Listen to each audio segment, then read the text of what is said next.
Decision Making. What kind of personality do I have? By Natalie Hewey. I'm in my first year here at ASU. I'm majoring in Mass Communication and Media Studies with a minor in business. I'm not really sure what I want to do yet, but that's the direction that I want to go. And I'm also at ASU through the SCAP program because I'm a barista at Starbucks. So after I took the test, I learned that I was an ESFJ personality, which is a console, I believe how you say it, which means this type of personality cares for others and values tradition, duty, and foundation, has a practical nature, sense others' needs and emotions, typically extroverted, feelings can be a priority, value structure and organization over spontaneity, and energized by social interaction. Now, do I agree or disagree with this? I totally agree with this. I definitely listen to emotions, but also don't let them overpower my decisions. I can be an emotional person, but I've learned that acting on emotion doesn't really help me. I am mainly extroverted.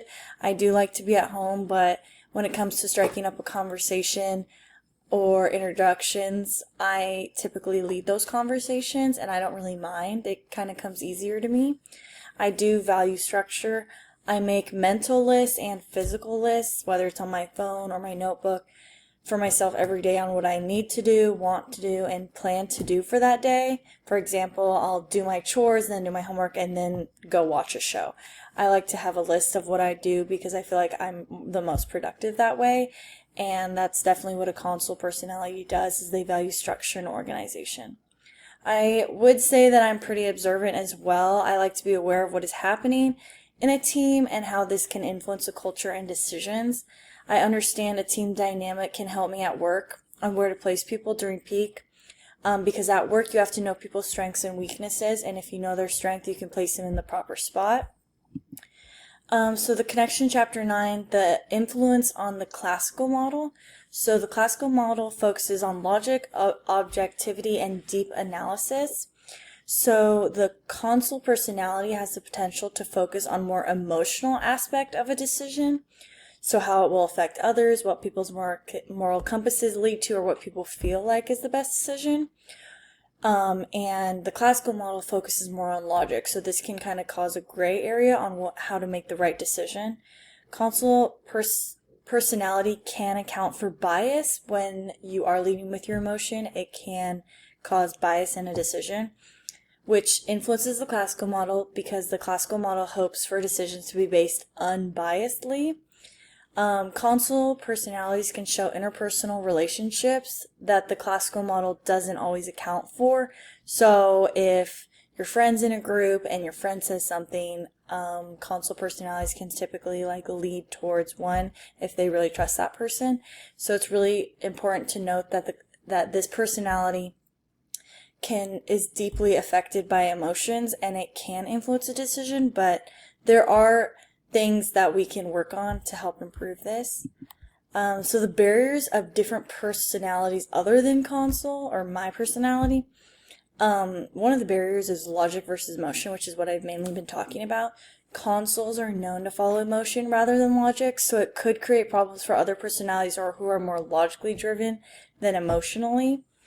Introverted versus extroverted. Introverted personalities can hold back on information, sharing ideas and thoughts, and making decisions, whereas consoles who are more extroverted have the potential to be overbearing with ideas and thoughts, and this can kind of create a divide. Sometimes the introverted people have the most important things to say but just don't say them, and extroverted people can say almost too much.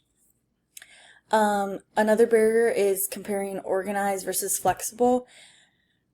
The ESFJ personality is more organized. As I said before, I'm also very organized. I create lists, open communication, where I don't like flexibility and hoping things will get done.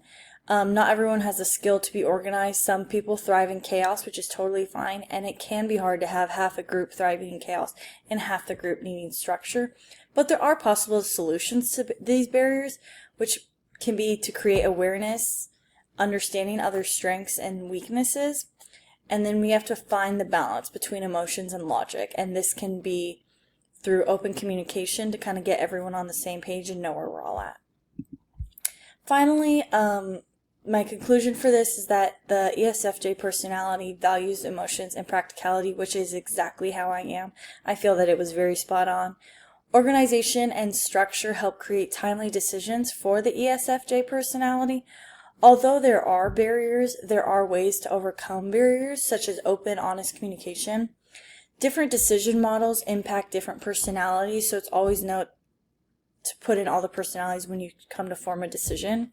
I learned a lot about myself and my decision-making abilities, and I feel like this quiz and this course is really showing me who I am as a person and how I can improve in work and at home and with my friends and in all these different environments.